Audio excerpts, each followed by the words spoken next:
Chinese बहू हमारी याद तो है ना आपको? भूले तो नहीं ना? हाँ भाई, थोड़ी देर में ही सही, लेकिन चाइनीज बहू की कहानी आ ही गई। क्या हो रहा है ये देश में? चाइना ने तो आतंकी मचा रखा है। अरे क्या हो गया, क्यों चाइना को कोसता रहता है? भूल मत, तेरी ससुराल चाइना की ही है।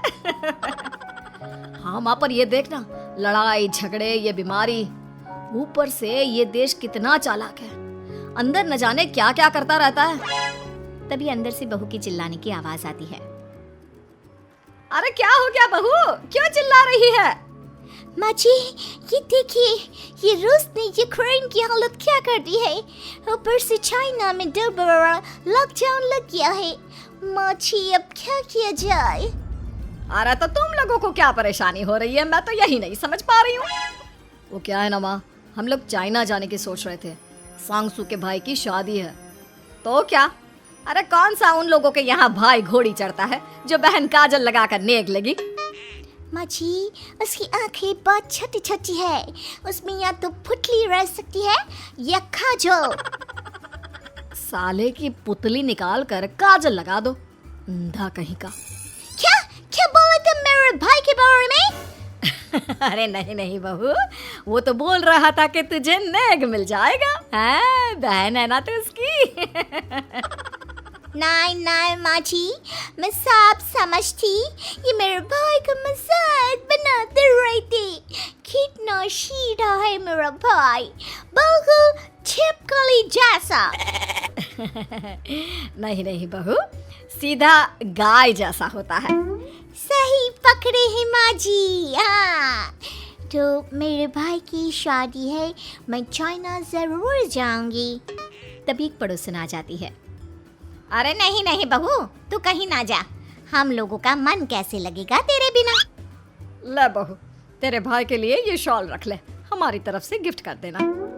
अरे सब कितने अच्छे हैं, मेरी चाइनीज बहू को कितने प्यार से तुम लोगों ने एक्सेप्ट कर लिया। सच में बड़ी भाग्यशाली हूँ मैं। कैसी बात कर रही है? ये तो हम लोगों के देश की एक खूबसूरती है कि हर किसी को दिल से अपना लेते हैं, बस वो भी दिल से हमें अपना समझे। कैसी बात कर रही है आंटी जी? मेरे लिए आप सब सासू माँ जैसी ही हैं। मुझे भारत बहुत अच्छा लगता है, ये सबसे अच्छा देश है, मेरा भारत महान। वैसे भी लड़के की शादी जहाँ होती है वो तो वहीं की हो जाती है ना। जीती रे बहू, सही बोल रही है। औरत तो होती ही पानी की तरह है, जो जहाँ जैसे रखे वैसे ही शेप ले लेती है। आंटी जी, ये थोड़ा सा ज्यादा हो गया, समझ नहीं आया।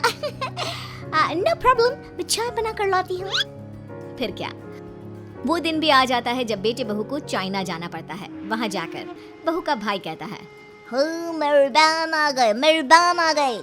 मैंने सबको बोला कि सब हिंदी में बात करेंगे, नहीं तो बहन नाराज हो जाएगी। थैंक्स बॉय, हिंदी मेरी भाषा है, आप मुझे उसमें बात करना अच्छा लगता है। आपने जीजा जी से मिलो। ओ बहन, तुम अंदर चलो। सभी बहू को अंदर लेकर चले जाते हैं, लेकिन सांगसू का पति, वो तो बेचारा चाइना के ससुराल के आंगन में अकेला खड़ा रहता है। काफी देर तक जब कोई उसे नहीं पूछता तो वो माँ को घर पर फोन करता है। हाँ बेटा, पहुँच गए ना कुशल मंगल? हाँ माँ, लेकिन सांगसू पता नहीं कहाँ है, वो तो अंदर गई है, तब से बाहर आई ही नहीं। अरे कैसे बात कर रहा है? तो तू अंदर चला जा, तू बाहर क्यों है? अरे दामाद है तू वहाँ का, उन लोगों ने तुझे बिठाया, चाय पानी कुछ नहीं पूछा? नहीं ना माँ। तभी सामने से सांगसू आती है। क्यों आप अभी तक तैयार नहीं हुए? और ये बैग लेकर क्यों कमरे से बाहर आए? इसे वहीं रख देते। कमरा? कौन सा कमरा? अरे कैसी बात कर रही हो, जब से तुम अंदर गई हो मैं बाहर ही तो खड़ा हूँ। बहू को बहुत हैरानी होती है और गुस्सा भी आता है। तभी उसका भाई और माँ आ जाते हैं। अरे सांगसू, अंदर खाना लग गया है। पहले ये बताओ कि मेरे पति को किसी ने खाना या पानी क्यों नहीं पूछा?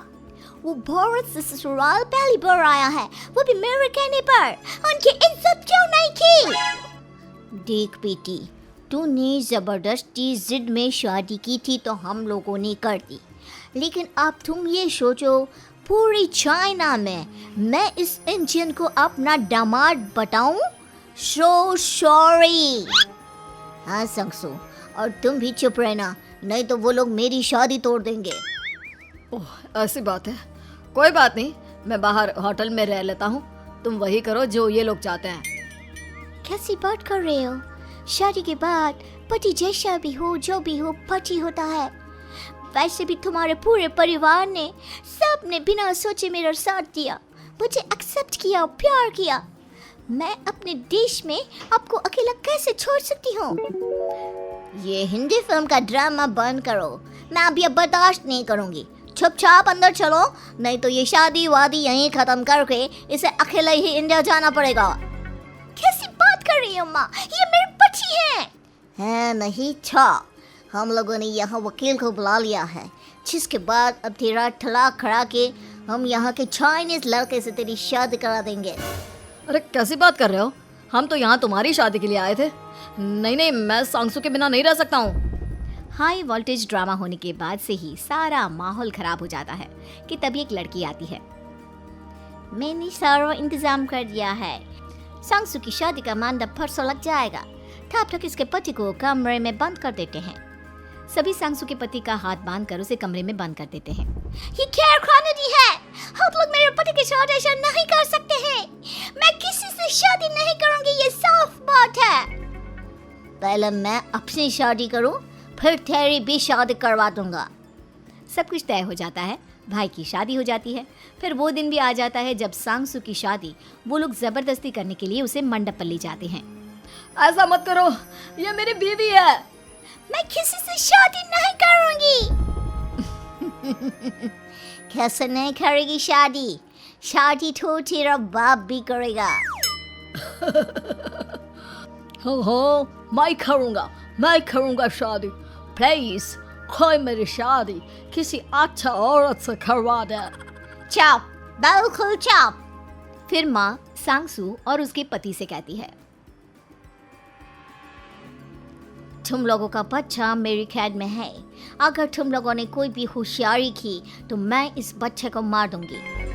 दोनों माँ का रूप देखकर हैरान हो जाते हैं। बच्चे की खातिर दोनों शांत हो जाते हैं और शादी की रस्में शुरू हो जाती है कि तभी सांगसू की सास पुलिस के साथ आ जाती है।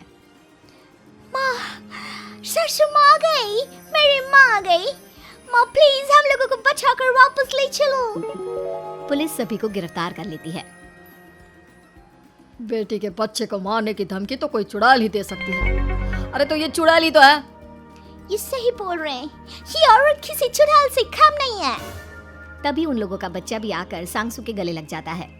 माँ, तू सही समय पर आ गई, लेकिन तुझे कैसे पता चला कि यहाँ ये सब हो रहा है? बेटा, ये चाइनीज लोग ना होते ही धोखेबाज हैं। इन लोगों पर मुझे भरोसा नहीं था, इसलिए मैंने तेरे फोन को हमेशा के लिए मेरे फोन से अटैच कर दिया था, जिससे तेरे आसपास होने वाली सारी बात मैं सुनती रहूं। उस दिन भी मेरी तेरी बात हो रही थी तो तेरा फोन ऑन था, मैं सब समझ गई थी। मुझे माफ कर दो। नहीं, बिल्कुल नहीं। चलिए माँ जी, इंडिया वापस चलते हैं। आज के बाद मैं यहाँ कभी नहीं आऊंगी।